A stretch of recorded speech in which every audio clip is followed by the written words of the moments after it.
ॐ गणानां त्वा गणपतिं हवामहे कविं कवीनामुपमश्रवस्तमं ज्येष्ठराजं ब्रह्मणां ब्रह्मणस्पतान् शृण्वन्नोतिभिः सीदसादनं श्रीमहागणाधिपतये नमः। गुरुर्ब्रह्मा गुरुर्विष्णुः गुरुर्देवो महेश्वरः गुरुसाक्षात् परं ब्रह्म तस्मै श्रीगुरवे नमः। सदाशिवसमारम्भां शङ्कराचार्यमध्यमाम् अस्मदाचार्यपर्यन्तां वन्दे गुरुपरम्पराम्। Om. Dear friends, from today we will read one Upanishad named Isha Upanishad. This is one of the tiny Upanishads. We have around 108 Upanishads altogether, out of which 10 are considered to be the primary or principal Upanishads.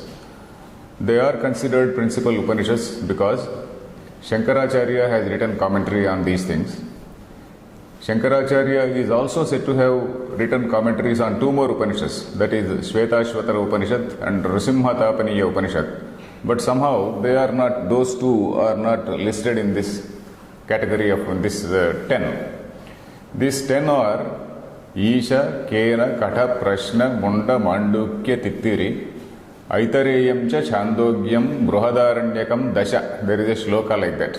Isha, Ishavasya, Kena, Kenopanishad, Katha, Kathopanishad, Isha, Kena, Katha, Prashna, Prashnopanishad, Mundakopanishad, Mandukya, Taittiriya, Aitareya, Chandogya, and Bruhadaranyaka. So like that there is a shloka listing out all the 10 Upanishads.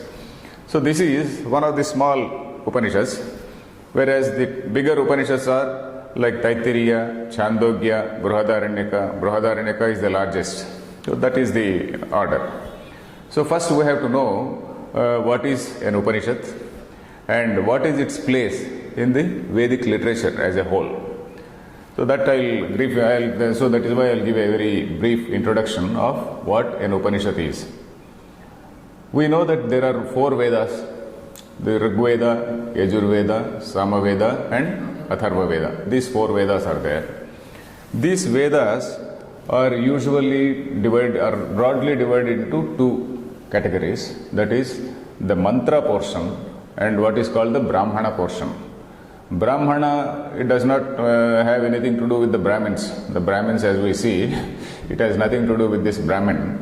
Brahmana is something to do with the Brahmajnana, the discussion on Brahma, so that is how it has got its name. So the mantra portion is there and the Brahmana portion is there. Broadly, mantra Brahmanatmako Vedaha, that is what Sayanacharya has, that is his Sayanacharya's line. Sayanacharya is the person who wrote an elaborate commentary on all the 4 Vedas. So he is no other than Vidyaranya Muni. It is also said, though there is some difference of opinion whether the same Sayanacharya is Vidyaranya or otherwise, but by and large scholars believe that Vidyaranya and Sayana are one and the same. So he was the person who established that Vijayanagara Empire. He was a man who originally went from this Kakatiya Empire, took 2 princes from here and then established that Vijayanagara Empire in Hampi. So he was a minister and at the same time he was a scholar, and he also wrote a commentary in addition to writing several other books like Jivan Mukti Viveka, then Vedanta Panchadashi, Drusya Viveka and things like that. He wrote several books. So Vidyaranya was a very phenomenal personality. Shankaracharya was basically a monk, whereas Vidyaranya was a minister who was having all the political acumen to take 2 princes from one place and then take to some other place, establish an empire, guide them, and also he was a fighter. He was also supposed to have fought, sitting on a horseback, and at the same time he wrote commentaries on this the whole of Veda. So he was such a phenomenal personality. So his line is that, what is that? Mantra Brahmanatmako Vedaha. That is, Veda consists of 2 things like mantra is one portion and Brahmana is one portion. This Brahmana again is broadly divided into 3 portions. The Brahmana portion, which is an elaboration of the mantras. Mantra means basically what is mantra? Mananat mantra uchyate. that by repetition, it is Maranat Trayate iti mantraha. So that which by repetition and then by deliberation on that, by meditation on that, it is supposed to protect you. So that mantra is used in it has several applications. It is used in some ritual somewhere, in some other yaga somewhere, and then your Rigveda it is used in a particular way, Samaveda it is used in a particular way, so like that. So how that mantra has to be used in this particular yajna or a ritual, that portion is Brahmana. So again from Brahmana, there are two finer divisions called Aranyaka and Upanishad. Aranyaka, it is called Aranyaka because all these rishis, they had their discussions on this thing in the Aranya. They used to study and then discuss over it in the Aranya. Aranya is a forest. They were all basically forest dwellers. Of course, all these rishis and munis, they were not forest dwellers. They were also in cities, but then this Aranyaka portion, that is something which they used to study in the forest. We do not know why exactly it was. And then from that only, this Upanishad can be, there is a very, very slight distinction, a very, very thin division between Aranyaka and Upanishad. So this Upanishad deals with Brahma Vidya. Aranyaka deals with, it is called also Rahasya Vidya or Upasana. So meditating on a particular God form. So there is that way you can see there are four divisions in a Veda. That is, one is the mantra portion. The second portion is the Brahmana portion where there is an elaboration, there is a discussion on how that mantra has to be utilized in a ritual. All this is a mechanical thing. Whereas once you come to this Upasana or what is this Aranyaka, then thinking starts, meditating on the meaning of it, that starts. Upanishad is the final stage of meditation, that final stage of thinking, that thought process about, then he gives up all these things and then he really starts thinking about what exactly is the ultimate reality. So Upanishad is something which discusses or which thinks about the basic subject of which is the ultimate reality, what you call the supreme reality or the supreme truth, which is termed as Brahman. Brahma, that is what is the thing. In English we write it as Brahman. So that is the subject matter of the thing. And what is this Brahman? So we know that right from time immemorial, man has been thinking about his own nature, the world around him. What could have created this world? What is the reason for this world? What is the reason for his own existence? What is the meaning of his own existence? And what type of God could have created all this? So all these things, right from time immemorial, people have been thinking. And then in several places, all over the world, not only here in India, but all over the world, people came to their own conclusions.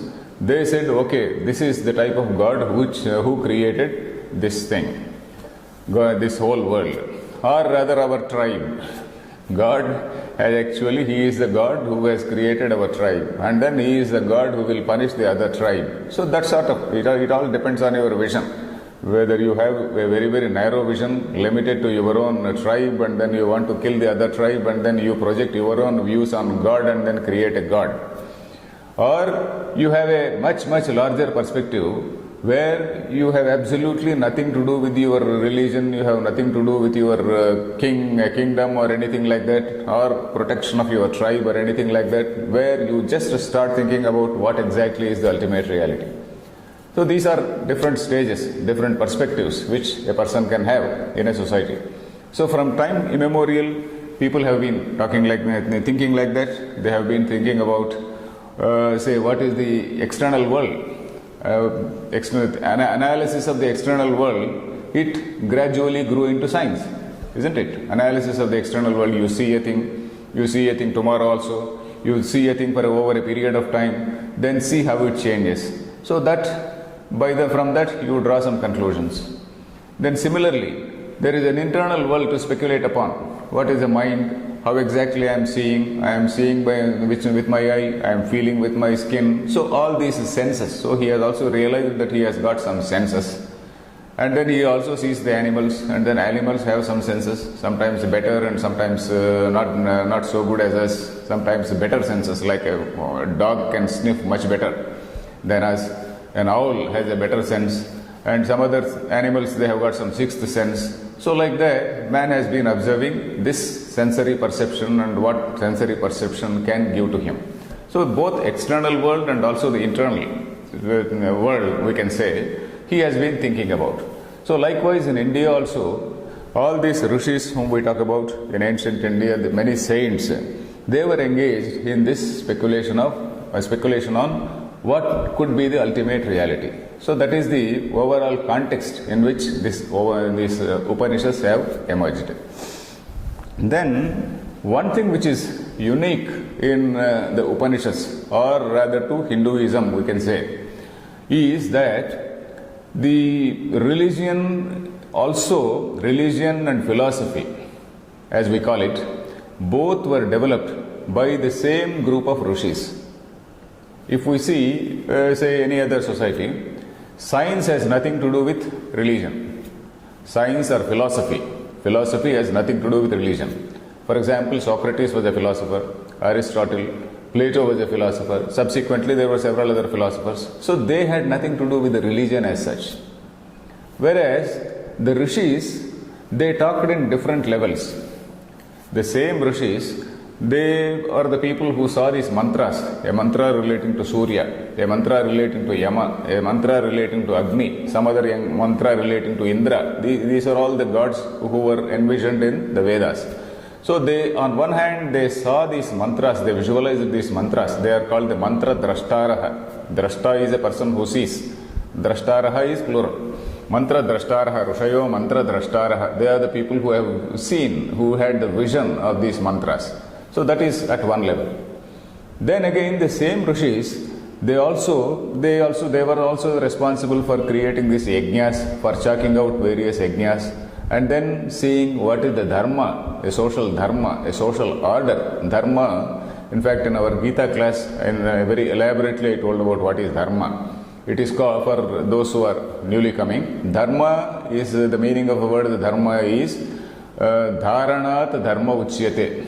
That which holds the society, that which protects the society, that which holds the society from disintegrating, from falling apart. So that is what is dharma. So dharma is a sort of social, a codification of certain social norms. So that is how we have to see. So they were at one stage, they were visualizing mantras. They were at another step, they were also visualizing a social order, a yajna and all these things in order to see that there is a proper social order, and then man is put on a proper track, so that man's energy, instead of getting diverted in all, diverse things, the energy is properly diverted or channelized into a more productive thing. Then at another level, they were also speculating on what exactly is this, what is the nature of God, what is the nature of this deity. Then ultimately, about the ultimate reality. So that is that has given rise to, or that has resulted in this Upanishads, which is the basic philosophy. So we have different levels. So philosophy, as we call it, or Vedanta, this is developed by the same rishis who also visualize the religion. So this is one thing which is unique to Hinduism, where these things are all handled at different stages. Religion, your bhakti, your upasana, all these things, nothing is rejected. They are all handled at different levels. And at a higher level, you talk about that absolute reality which is universally applicable. At a narrow level, you think of Agni, you think of Indra, you think of some god. At a higher level, you know that all these things are names and forms for one ultimate reality. So that is the broad vision at a higher level. So this is what is the overall context of this Upanishad. Then the meaning of Upanishad, I will tell you. Before that, we should also understand one word called Prasthanatraya. This I told in my introduction to Gita also. Prasthana means path. Prasthana actually means starting for a journey. Just going ahead, starting for a journey. But the actual meaning, the accepted meaning is Prasthana means a path. Prasthana Traya means the threefold path for the ultimate reality. We, in our, say, Hindu Dharma or Hinduism as we call it, we have three different texts which are accepted as the pramana, which are accepted as the standard. The one is the Upanishad as such. That is the Shruti. It is called Shruti because it is something which is revealed to the rishis, which is heard by the rishis. So we know what is called Shravanam. Shravanam means listening. Shruti is something which is heard. So this Shruti is something which is the topmost pramana, the topmost authority for anything. So this Shruti pramana, that Upanishad is one prasthana, that is one path. Then there is another thing called Brahma Sutras. So sage Vyasa, or some people say it is another person called Badarayana. We do not know whether Badarayana and sage Vyasa are one and the same, but most people believe, or rather the tradition believes that Vyasa and Badarayana are one and the same. So this sage Vyasa or Badarayana, he codified some sutras. He wrote some sutras called Brahma Sutras. There have 555 altogether. In these Brahma Sutras, he discusses various statements from the Upanishads. The Upanishads, there can be some apparent contradictions in the Upanishadic lines. For example, somewhere they may say Sadeva Somya Idam Agra Asit. In the beginning there was only Sat. Sometimes in other context with some other meaning, Asadva Idam Agra Asit, Asad was there. So like that, there can be some small apparent contradictions. For example, there is an adhikarana called Akasha Adhikarana. What is the meaning of Akasha in a particular context? So that has to be decided because that meaning has to be accepted in other places also. So these Brahma Sutras, they are 555 as I said. They are one particular sutra can be one adhikarana. Adhikarana means one topic where one particular question is discussed and the matter is settled, issue is settled there. And then in some places there are 5 sutras in one adhikarana, there may be 10 sutras in an adhikarana. So like that, they are divided into small groups. In a group there can be only one, there can be 2, there can be up to 10, 15, something like that. But generally not more than 10, 15. There is no adhikarana, I think, going beyond 15 sutras. So it is like that. In every adhikarana, there is a point in dispute. That point in dispute is taken, and then the pros and cons, or rather the Purvapaksha and Siddhanta, the objections and what is the final decision. They are all discussed, and then a decision is given as to how a thing has to be understood. So for this, the Mimamsa Shastra, there is a Shastra called Mimamsa. In fact, Vedanta itself is called Uttara Mimamsa. Purva Mimamsa deals with the first portion of the Veda, that is the mantra portion and also the Brahmana portion relating to Yajna. We broadly divided Veda into 4, mantra, Brahmana, Aranyaka and Upanishad. This mantra and Brahmana portion are broadly dealt with in Purva Mimamsa. Then the Aranyaka and the other thing, Upanishad, they are dealt with in Uttara Mimamsa, which is otherwise called Vedanta. Uttara Mimamsa, they have got their own sutras. Purva Mimamsa, they have got their own sutras, Jaimini sutras. They are also called Jaimini Nyaya. So, why it is called Nyaya means, Nyaya, I told you in our Gita class that Nyaya refers to Tarka Shastra. But here this Nyaya Prasthana strictly speaking means, Nyaya is Jaimini Nyaya, where Jaimini has discussed how a meaning of a word has to be understood in a particular context. In a line, how a meaning has to be understood. For example, in a sentence, whether all the words, each word has a different meaning. These different meanings have to be taken, whether we have to take the meanings first and then add up in order to get the total meaning, or the sentence as a whole gives the whole meaning. So like that, we need not go into all those details. Then in a particular context, how a meaning of a word has to be understood. So all these things, this Jaimini has evolved certain sutras, some nyayas or certain paradigm we can say. So these things are also accepted by the Vedantins. By and large, these things are also accepted, though their ultimate priority, the topmost priority for Mimamsakas are ritual. But then Vedanta goes beyond ritual. But then the Mimamsa Sutra, the Nyayas, the methodology of Mimamsa is accepted by the Vedanta also. There is nothing wrong in accepting the methodology so long as your subject is different. Your subject is to understand what is the ultimate reality. Their subject is they are not bothered about that ultimate reality. They are only bothered about some ritual, some yajna. They feel that it is the ultimate. Amnayasya kriyarthatvat anarthakya matadarthanam they say. That is Amnaya, that is Veda, is only meant to tell about yajna. And then anarthakya matadarthanam, all other things are useless. So that is the one of the rules of Jaimini. So such rules, of course, they are not accepted by these people, but the general methodology about how to understand the text, those things are accepted by almost all people. So it is like that. That is called Nyaya Prasthana. Nyaya Prasthana. Brahma Sutra is called Nyaya Prasthana. Then there is another Prasthana called Smruti Prasthana, which is the Bhagavad Gita. Bhagavad Gita, it is part of Mahabharata, we know, and Mahabharata is a Smruti. What is heard is Shruti. What is from that, having speculating on that, what we remember is Smruti. What we remember and what is ultimately brought out as a sort of some epic, that epic is a Smruti. It is also called Itihasa, but here we are calling it Smruti Prasthana. So we have got these three Prasthanas, these three paths. It is called Prasthana Traya. But the goal is one and the same. Though there are three paths, there are no three goals. The goal is one and the same. That is to know what is the ultimate reality. So that is the Prasthana Traya.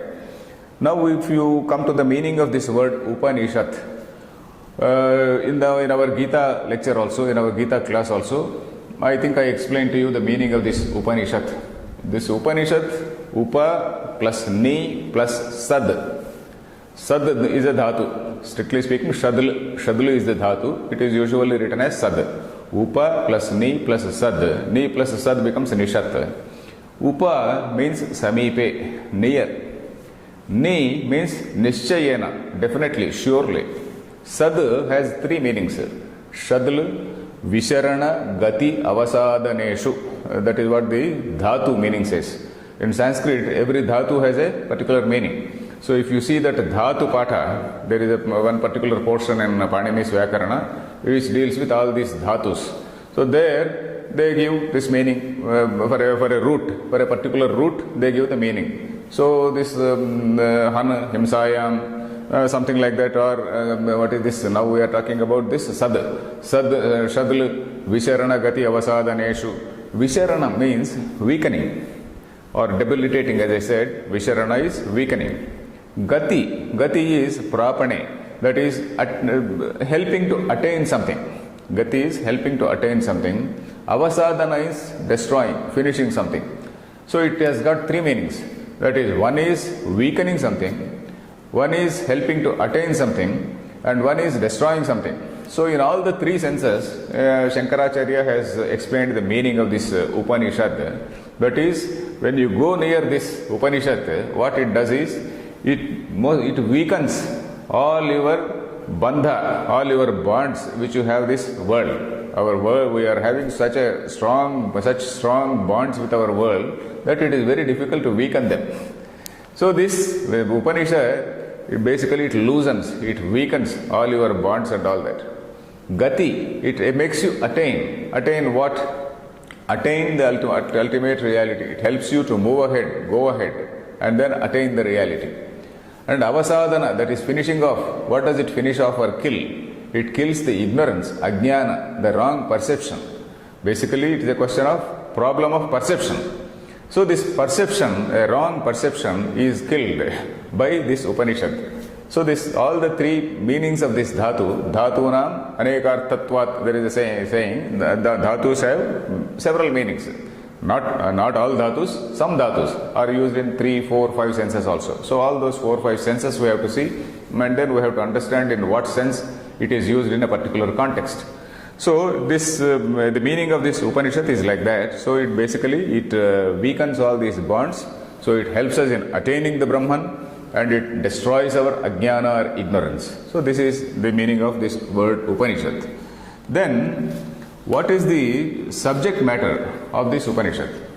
Generally, all the Upanishads. Well, let us discuss. I am now talking of only the 10 Upanishads on which Sri Shankaracharya has commented.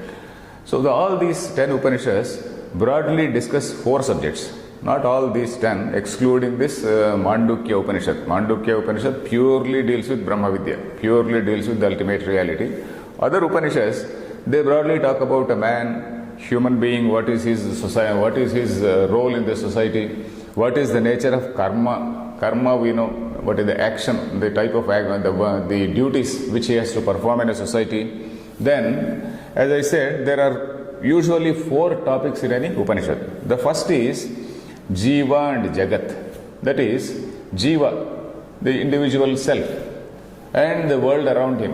This entire thing comes under what can be called Srushti or creation or the universe.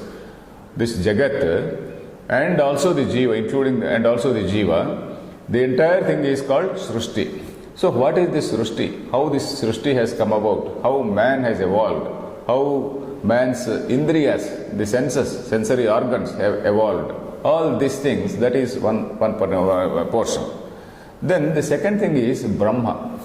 What is the ultimate reality? And that ultimate reality is given a technical term called Brahman. And that Brahma is neither man, nor it is neither male nor female, nor anything a hermaphrodite. In fact, I told about this in our Gita introduction also, but for anybody who is joining new, this will be a useful introduction. So Brahma, unlike in religion, God can be a man. Many religions, they have God, their God is a man, particularly man of their particular tribe, particular, say we can say that particular species, whether it is you belong to white or black or yellow, whatever it is. So usually in religion, the God can be a man or a woman. These are the only 2. But then Brahma it is referred to in the neuter gender. It is referred to as it. We refer to Brahman as it. And that is why somebody should not say ridicule it or denigrate it by saying that it is something like a eunuch. Then that also is very specifically said, na stri, na puman, na shandaha. He is neither a woman, nor a puman, nor a shanda. It is a tattva. It is something, it is an intangible reality. It is neither a human, it is not in the human form or in any android form. So that is the meaning of Brahma.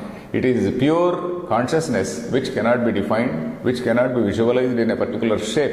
It doesn't have a name, it doesn't have a shape. So that is how it is visualized. So this Jiva is one, this Brahma is one. Then what exactly is what is the relation between these 2? All Upanishads, they say that this Jiva ultimately is the same as Brahma. The basic nature of Jiva is the same as the basic nature of Brahman. The basic nature of Brahman is Satyam, Jnanam, Anantam, as defined in the Taittiriya Upanishad. Satyam is truth, or it is sometimes translated as existence, truth, consciousness, and infinitude. These are the things, this is how Brahman is defined. It is not in any anthropomorphic form or in any other form. It is defined as pure truth and pure consciousness, and which is all pervading consciousness, which is existing, all pervading existing consciousness. So this is how it is defined. And ultimately the Upanishad says you are that, you are not different from that. And how you have to understand that? So you need some particular sadhana. You have to do some you have to undergo some path. You have to go to your teacher, you have to know, you have to understand as to how you have to go about attaining that Brahman. Attaining means not getting something new. In Vedanta, attaining does not mean getting something new. Attaining only means removing the misunderstandings in our own mind, removing our own false perceptions. So for that, you have to do, there are some sadhanas. How far karma is something, karma helps you. Karma means all this yajna, yaga and all these things and all the discipline which is associated. There is some discipline, attendant discipline which is associated with all these yajnas. how these yajnas are going to help you. That is, they give some type of chitta shuddhi. They go to, instead of a person who is not, say, in this path, in a way, a person who is in a loose sense, a person who is like a loose cannon in a society, he can do anything. He can do anything. A person who does not believe in anything, he can be something like a very potentially dangerous fellow. But a person who is on this path, who is following some ritual, who is following a discipline, a social discipline, his mind is purified to some extent. So this karma, it may not give you enlightenment, but it gives you some purity of mind. It gives that mental discipline. So it is a sort of preparatory stage for this person to go to a teacher and then understand his nature. So this is a karma has its own level. We should not denigrate or dismiss karma. It has its own level. Then after this karma, there is an upasana. You think of some god form and then you speculate on that. And beyond that again, what is a jnana? Beyond that upasana, there is what is called jnana. What is that? So for that, a gradual process, a sopana krama it is said, like step by step. You have to go from a lower place to higher place. So that is it. And Upanishads also describe what is the ultimate state of that jnani. Jnani sthiti we can say. How a jnani behaves in a society. A jnani can be a man who has totally renounced the world, or a jnani can be a man of action. A jnani need not be a total a monk and a totally renounced recluse. Need not be. A jnani can be a man of action. So these things are various facets of human life. They are discussed in Upanishad. So it is not about a religion. It is not about a god. It is not about a god form, but about the totality of human nature, about the whole of universe, the place of man in the universe, the place of religion also, the place of religion in the whole scheme of things, and the ultimate reality. So all these things, that is the subject matter of Upanishad. Even in a small Upanishad, the same things are discussed. Even in a small Upanishad like this Isha Vasya, it has got only about 18 mantras. Even in this, some 3 or 4 mantras are devoted for saying Brahma Swarupam, what is the nature of that ultimate reality. Then there is something about a human being and his duty, social duties, that is the karma. And then there are a couple of things about sadhana, how he has to go about. So like that, even a small Upanishad discusses all these things. So this is what we find in this Upanishad, where ultimately from lower level to higher level, different levels are described. And then the ultimate level is that jnani, where he is one with the Brahman. The ultimate establishment of the proclamation of all Upanishads is that a human being is nothing different from Brahman. There is only one reality, which means that he cannot be different from that. So that is how they conclude. And such a man who is having such a vision, he sees Brahman all around. Shunichaiva Shvapakecha Panditas Samadarshinaha. That is what Gita says. You see, even in a dog, Shuni means in the Shva, Shuni. Shvapakecha, in a person who eats the dog also, Shunichaiva Shvapakecha Panditas Samadarshinaha. The earlier line also says, Vidya Vinaya Sampanne Brahmane Gavi Hastini Shunichaiva Shvapakecha. So like that in all things, all around, he sees nothing but Brahman. And he goes beyond everything, he goes beyond the social norms also. It does not mean that he is above all social norms and then he can commit any atrocities. It is not like that. He has become so enlightened that he will not commit any such things. He will not do any such things.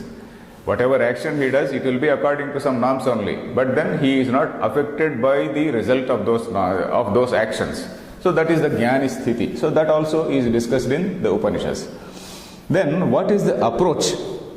What is the approach of these Upanishads? That also we can have a look into that. This approach is like that of, say, I'll tell a small story from the Taittiriya Upanishad. There is in Taittiriya Upanishad there are three parts. One is Shikshavalli, the other is Anandavalli, the third is Bhruguvalli. In this Bhruguvalli, there is a father and son. In all the Upanishads, usually the approach is like that of a discussion between a teacher and a student. That is called Samvada.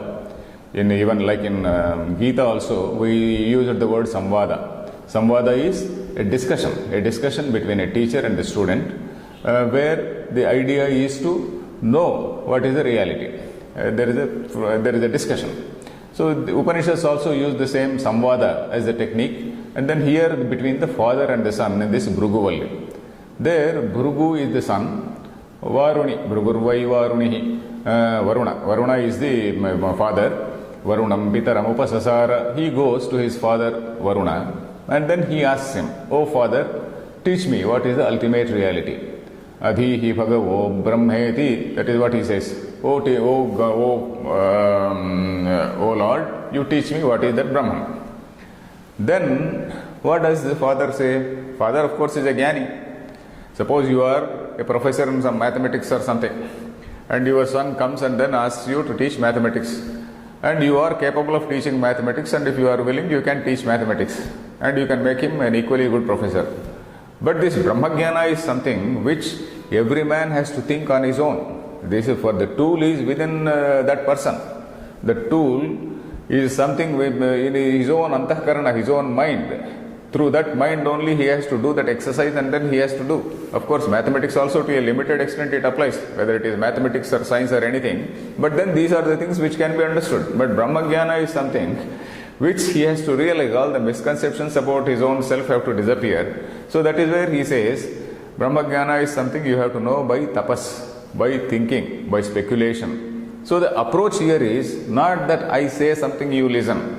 I say this is the nature of God, this is the heaven, this is the hell, this is how these are the angels, these are the demons, and these are the gods, these are the demons. There is no such classification here. This is purely by nature of thinking, logical thinking, and also by basically meditation. That is tapasa brahma vijijñāsasva, he says. Tapasa, by means of tapas, you understand Brahma. Then what are the tools for you? The tools are annam pranam chakshushrotram manovachamiti. Annam pranam chakshushrotram manovachamiti. Annam is the annamaya kosha, the corporal body which is visible and with flesh and blood. That is the annamaya kosha. You decide whether that is the Brahma or whether the pranamaya kosha, whatever is that prana which is there in you, the vital airs as we call it, is that Brahman, is that the ultimate reality? Or your senses, tvak chakshu shrotra, jihva ghrana, or do you feel that they are the Brahman? Or do you feel that the mind which is receiving impressions from all these things, is that the Brahman? So that is why he says, annam pranam chakshu shrotram manovachamiti. All these things he says. So this is all the data which you have, and with this data you go and think. Tapasa brahma vijijñāsasva, tapo brahmeti. That tapas itself is Brahma. So the speculation, not even speculation may give two meanings. Speculation means something like stock market speculation. It is not like stock market speculation. Speculation means thinking, and I am using it in that sense of thinking, a logical thinking. So that tapa alochane, in fact the word tapas also is derived from the root tapa alochane. So there, by process of thinking, you have to know the Brahman. So that is the approach in the Upanishads. It does not say, okay, I am saying this is the God, this is what is the form, and then you have to believe in that. It is not a belief system.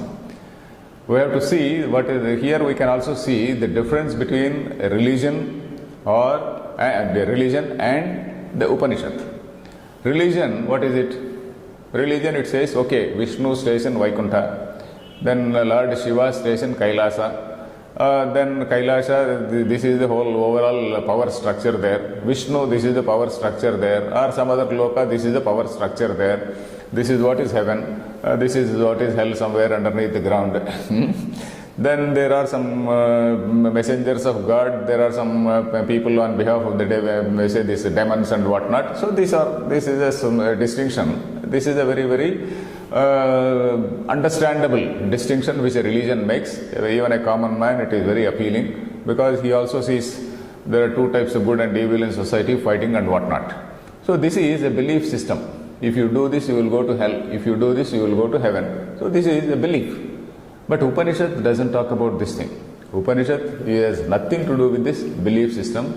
In fact, it looks like almost like atheism. It almost like atheism, because in one Upanishad, for example, Kena Upanishad, Nedam yadidam upasate na idam yat idam upasate. That is, what you are worshipping is not true. That is what it says.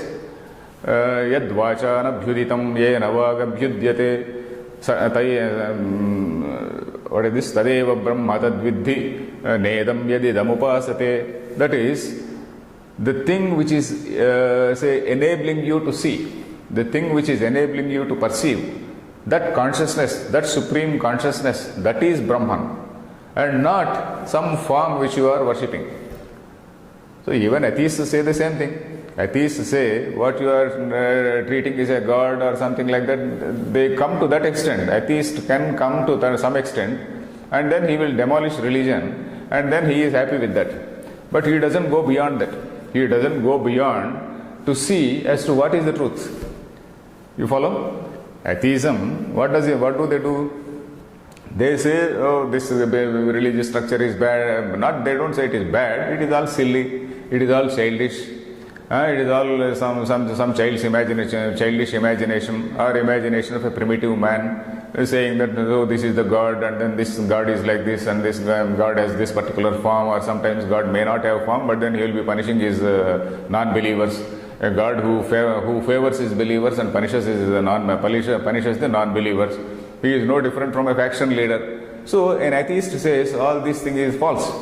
Upanishad also says the same. Nedam yadidam upasate. I don't think any other religious text, I don't think any other text in the world will say that what you are worshipping is false. Only Upanishad says you have to go beyond this. Okay, you do this worship. It does not say all these things have to be totally ignored and then all these things have to be negated. At a higher level, all these things are false. At a lower level, okay, you follow this. You follow this because it gives some social discipline. It is helping in some social discipline. But at a higher level, not this which you are worshipping. And then yatra veda aveda bhavanti, they says, the Upanishad says, yatra veda aveda bhavanti means the Veda becomes irrelevant. Such a startling statement the Upanishad itself makes. And I don't think any other religious text anywhere in the world will say that their own religious text becomes irrelevant once a person becomes a jnani. Once you attain that enlightenment, the text becomes irrelevant. I do not think any other text in the whole world will say that. So Upanishads are so open-minded. They are not about a belief system. They don't say this is what I say, oh, this is the only truth. You imagine whatever God in whatever form, all those things are accepted. So that is why religion is having a place. It is not totally dismissed in an Upanishad, but then it is there at a lower level. And that is why our Siddhanta, or probably Hinduism, is the only religion which says you worship God in any form.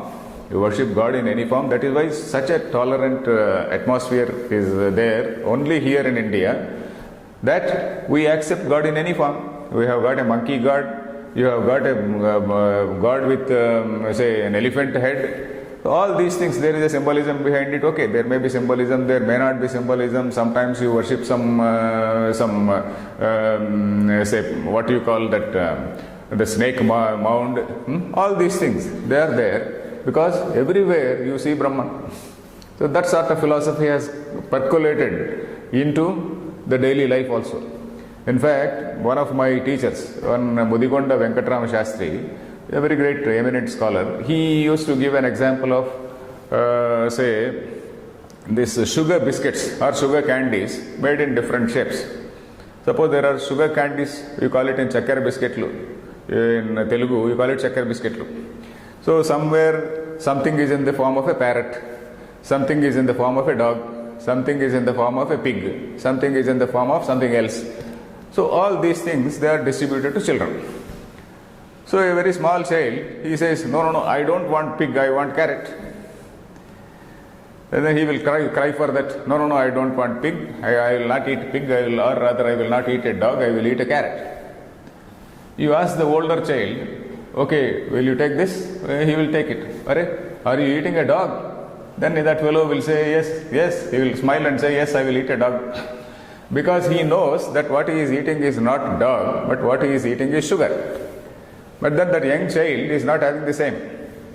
So we are all these people who are fighting that my religion is great, they are in this level where they are fighting for the sugar candies, and maybe that supreme God above, they will be smiling at all these people, laughing at all these people who are fighting for the sugar candies. The God, nothing better than that sugar candy for which a child fights for. So this is somewhat like that. So this Vaikuntha, Kailasa and all these structures we do not find in Upanishads. Then another thing which we do not find is the miracles. The miracle which you find in religion, you do not find. And when all the types of God forms, I was mentioning these God forms also, and I explained in our introduction to Gita also, but for any newcomer I can again mention, God, or rather the ultimate reality, is visualized in 3 different levels. An ordinary man, a very ordinary mind, imagines a God. Suppose a human being, I imagine a God as a very huge human being. An ant, like Vivekananda said, an ant will imagine, if an ant were to have intelligence, an ant will imagine God with 1,000 heads. And imagine it as an ant with 1,000 heads. So like that we also will imagine God with so many heads, shoulders and hands and things like that. So that is one level where there is an akara, where there is a shape, and then he is mighty powerful. He can destroy anything, he can destroy all evildoers. So that is what all our own, whatever we want in our own mind, we project it on God, and then that projection takes the shape of some God. There is a sakara, that is a form, a God with a form and with some attributes, sakara and saguna. Religion sometimes can go to a slightly higher level, like this tarka, our own tarkikas, and also the yoga, or the yogas. They visualized one God who is a nirakara, a shapeless, there is no akara. But then at the same time, he is somebody who is supervising this universe. He rewards the good and then punishes the bad. So that sort of thing is there.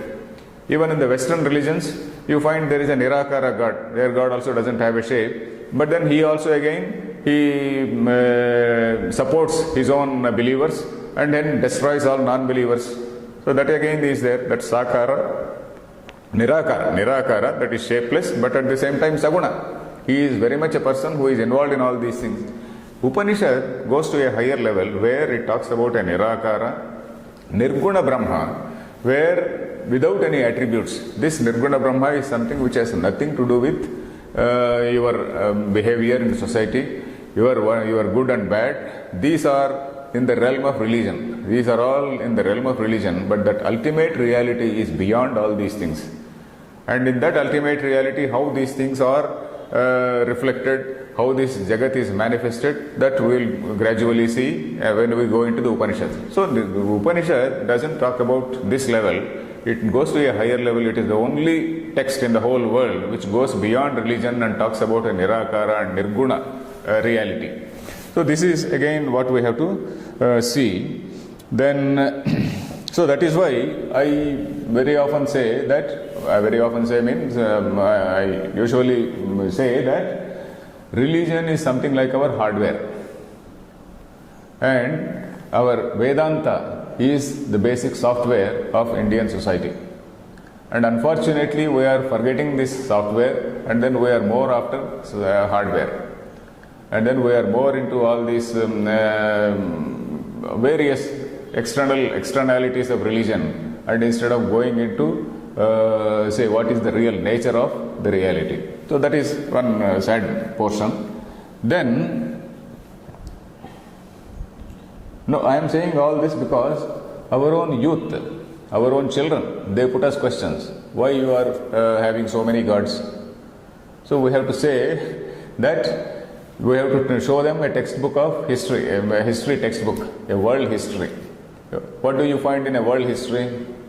So when a particular religion came, then they destroyed all other god forms which existed till that time in a particular place.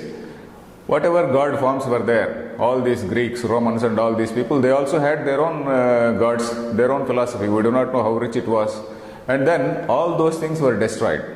Similarly, it happened in some other countries. So once a particular religion has come, all other things they were destroyed. It did not happen in India. Only place where it did not happen is India. That is because religion was not associated with political power. Religion has nothing to do with political power. All these rishis, they had nothing to do with this political power. Though they were respected by the kings, they were all respected by the kings. But then they never got together. They never got together to destroy all other things. In fact, they created some relationships. Suppose somewhere Shiva is worshipped, somewhere Vishnu is worshipped, somewhere Shakti is worshipped, somewhere Ganesha is worshipped. So we create some relationship between them. We say that this Shakti is a sister of Vishnu. If you go to this Bhagavatam, they say that this Shakti or Durga is a sister of Vishnu. And then this Shakti becomes the wife of that Shiva. So these two things, they become the husband and wife. Then Ganesha becomes a son. And somewhere Muruga becomes another son. So like that we create some sort of interrelationship and then we say, okay, all these things are one and the same. So this is what our rishis or our saints did in India to integrate. I was also talking about Shankaracharya, how he is called the Shanmata Sthapakacharya. During his time, there were so many sects indulging in various things like all these sacrifices and all that. And he wanted to, all this thing was going on one hand, and then nihilism was sweeping at the intellectual level. So at the intellectual level, nihilism was sweeping, and then at an ordinary level, there was so much of foolishness, so much of ignorance. So he had to bring about some type of, order in the whole thing. So nihilism he had to check by saying that there is something called Sat. And then at the same time, all these ignorant practices he had to check. So that is why he studied all of them. And then he said, all the Avaidika practices, all these practices which are not in accordance with Veda, all those things have to be stopped. And then he said, these 6 god forms, let us worship, let us take it. In whatever form you worship, all your prayers are going to only one God, one ultimate reality. So somehow he wanted to bring about some sort of discipline. He was a great social reformer. In that sense, he was a very great social reformer. So our country did not have that union of political power and the religious power. So that is why all these things are not destroyed. So all these things we have to explain to our children and also to youth. Otherwise they will be under the impression why we are worshipping so many gods. They have to only see history. They have to read history and find out why in other places, what happened in other places and what happened in India. How Shankaracharya, they have to read the story of Shankaracharya, how he amalgamated all those things, how he brought about some sense of discipline when there were so many different sects. All these Chapanakas, Kapalikas and all these dead body worshippers and all types of people were there. So all those things, they were all purged in a way. Purged in the sense, he said, not in a physical sense of purging. He said they are all incorrect. In India, another thing is, there was an open debate at all times. Even with the Nastikas. Nastikas were not killed. Nastika is somebody who does not accept the authority of the Veda. They were also very much there in society. Nothing happened to them. Not like in other societies. In other societies, somebody who did not believe in the religion, they were publicly burnt. It did not happen in India. All these things we have to tell our youngsters. So otherwise, the basic problem with us is, we have become so defensive that whenever we are even afraid to talk about our own books. So that is the problem. We have become so defensive because the propaganda from the other side is so overwhelming. that they are making you feel that you are the people who are worshipping so many gods, you are having so many ignorant practices. They are not ignorant practices. They have been allowed to be there, and then we all know that in whatever form you worship, it ultimately goes to one. So this is one thing which we have to understand and communicate also, because Upanishad is one thing which includes religion and goes beyond religion, and it is the only thing which says that truth is larger than religion. Truth is something which is larger than religion. Religion you follow, religion is there, but truth is there. Truth is something which is larger than religion. So these are all the things. And then my approach in telling this, I think only 4 or 5 minutes. So my approach in telling this Upanishad will be like a teacher only. In fact, in my Gita class also, I made it clear that I am not a guru. I am not a guru, and I don't have any claims to be a very great guru or anything. But I am a teacher.